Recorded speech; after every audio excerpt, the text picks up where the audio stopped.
नमस्कार। कल सियासत में भी मोहब्बत थी, अब मोहब्बत में भी सियासत है। ये शेर एमपी की राजनीति में जड़े जमाए दो सूरमाओं पर फरमाया है। ये वो दिग्गज हैं जो पॉलिटिक्स में उड़ती चिड़िया के पर गिनने में माहिर हैं। ये कोई और नहीं, केंद्रीय नागरिक उड्डयन मंत्री ज्योतिरादित्य सिंधिया और कांग्रेस नेता दिग्विजय सिंह है, जिनके बीच 220 साल पुरानी दुश्मनी एक बंगले को लेकर फिर से चर्चा में आ गई है।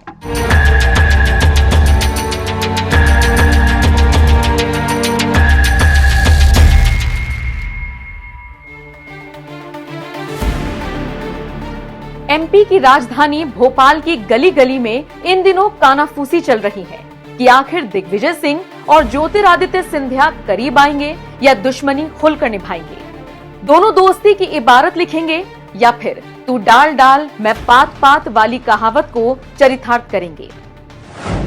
वजह है ज्योतिरादित्य सिंधिया का नया बंगला। ये बंगला भोपाल में उन्हें दिग्विजय सिंह के बंगले के करीब अलॉट हुआ है। B/5 श्यामला हिल सिंधिया का भोपाल में नया पता है। सिंधिया को यह सरकारी बंगला काफी पहले मिल चुका था, लेकिन वो 9 मई को बंगले का पूरा रेनोवेशन करवाकर ही शिफ्ट हुए।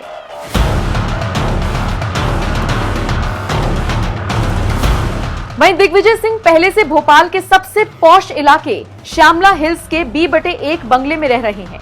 इस बंगले में गृह प्रवेश के बाद सिंधिया ने कहा, बीजेपी में किसी भी प्रकार का परिवारवाद नहीं है। जब मैं कांग्रेस में था तो कुछ लोगों को खुजली थी, अब मैं बीजेपी में आ गया हूं तब भी लोगों को खुजली है। सिंधिया ने इशारों ही इशारों में यह हमला किस पर किया, राजनीति में रुचि रखने वाला हर शख्स समझ सकता है, लेकिन इस बयानबाजी से इतर लोग राजनीति में उनके कट्टर प्रतिद्वंदी और नए पड़ोसी दिग्विजय से उनके रिश्ते कैसे रहेंगे, इस पर चर्चा कर रहे हैं। चर्चा इसलिए भी गर्म है क्योंकि दोनों परिवारों के बीच 200 साल से भी पुराना द्वंद्व रहा है।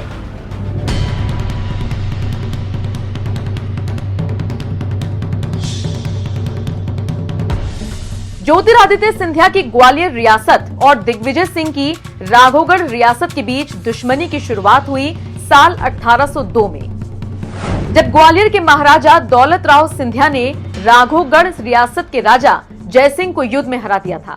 इसके बाद राघोगढ़ ग्वालियर के अधीन हो गया और राघोगढ़ सिंधिया रियासत के लिए कर वसूल करने लगा। यहीं से दोनों ही रियासतों के बीच खटास बढ़ी, जो अब तक चल रही है। कई पीढ़ियां आई और चली गई, लेकिन दिल के किसी कोने में दबी टीस आज भी दोनों परिवारों के बीच आकर खड़ी हो जाती है।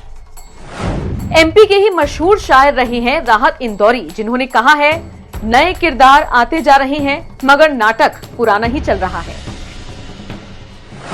यही कहावत सिंधिया और सिंह खानदान के बीच सही साबित होती गई। आजादी के बाद रियासतों के दौर खत्म होने के बाद भी दोनों ही परिवारों के बीच प्रतिस्पर्धा चलती रही। जल्द ही इस जंग का आगाज रियासत से हटकर सियासत में शुरू हो गया।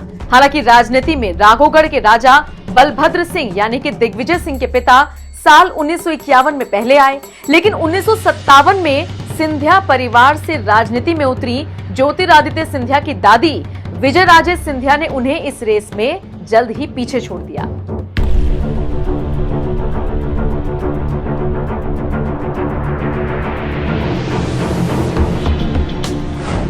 विजयराजे सिंधिया पहली बार गुना से सांसद बनी। 1966 में वो कांग्रेस छोड़कर जनसंघ में शामिल हो गई। साल 1971 में सिंधिया परिवार से माधवराव सिंधिया ने राजनीति में एंट्री की, तो इसी साल दिग्विजय सिंह ने भी सियासत में डेब्यू किया। मां विजयराजे जनसंघ की प्रभावशाली नेता बन गई, जबकि माधवराव सिंधिया संजय गांधी से करीबी के चलते प्रभाव बढ़ाते गए। लेकिन साल 1993 में दिग्विजय सिंह के एक दांव से माधवराव सिंधिया का कद राज्य की राजनीति में छोटा हो गया। अर्जुन सिंह के सहारे दिग्विजय सिंह एमपी के मुख्यमंत्री बन गए। जानकार मानते हैं कि इसी के साथ राघोगढ़ रियासत 1802 वाली अपनी हार का बदला ग्वालियर राजघराने से लेने में कामयाब हो गया।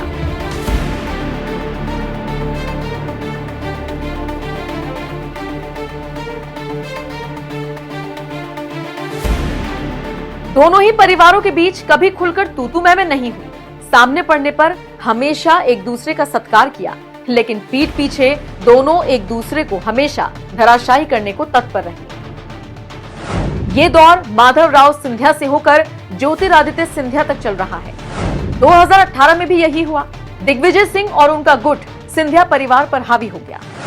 मध्य प्रदेश में चुनाव के बाद ज्योतिरादित्य सिंधिया मुख्यमंत्री बनने के प्रबल दावेदार थे, लेकिन इस बार खेल पलटने वाले थे दिग्विजय सिंह। दिग्गी राजा ने अपना समर्थन कमलनाथ को दिया और वो सीएम बन बैठे। ग्वालियर राजघराने के महाराजा को यह बात बुरी तरह से खटक गई। उन्होंने इस अपमान का बदला साल 2020 में राज्य में कांग्रेस की सरकार गिरा कर लिया और साथ ही कांग्रेस छोड़कर बीजेपी का दामन भी थाम लिया। सिंधिया के कांग्रेस छोड़ने का बड़ा कारण राज्यसभा चुनाव का उम्मीदवार होना भी माना जाता है। सिंधिया राज्यसभा चुनाव में कांग्रेस के फर्स्ट कैंडिडेट बनना चाहते थे, लेकिन दिग्गी राजा ने ऐसा होने नहीं दिया। लेकिन जब दोनों ही जीतकर सदन में पहुंचे तो एक दूसरे का हाथ जोड़कर स्वागत किया। ये 4 फरवरी 2021 का दिन था। दिग्विजय सिंह और सिंधिया राज्यसभा में एक दूसरे के सामने थे। यहाँ जो कुछ हुआ उसे देखकर पक्ष और विपक्ष दोनों ही तालियां बजाने लगे।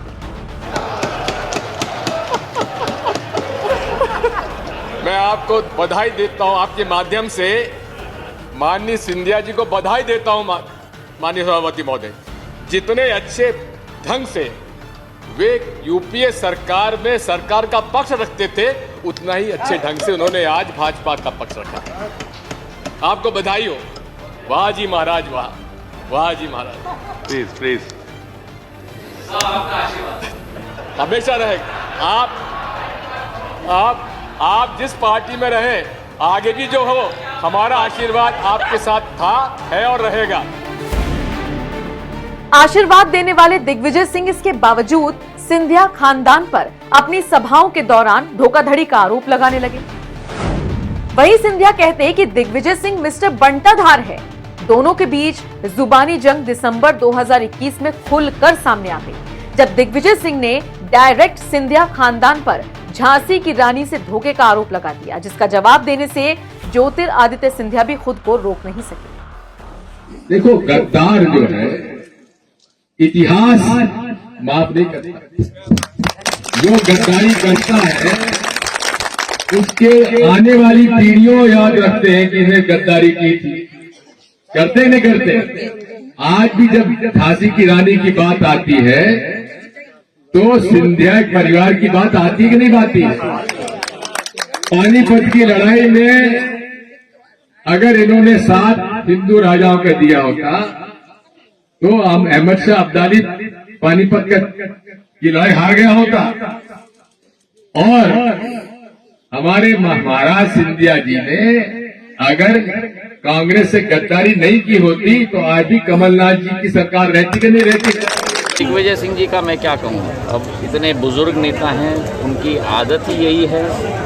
अब मैं उनका पोल खोलना नहीं चाहता, क्योंकि उनके स्तर तक मैं जाना नहीं चाहता। जिस स्तर तक वो गए हैं, मुझे तो अफसोस है कि इतने बुजुर्ग और इतने राजनीति में परिपक्व होते हुए नेता, कहीं तो कांटा चुभ रहा है ना। ये भी आरोप है कि आप सुन लीजिए ना, कहीं तो कांटा चुभ रहा है, और कांटा चुभ रहा है इसलिए ये अंदर की भड़ास निकल रही है।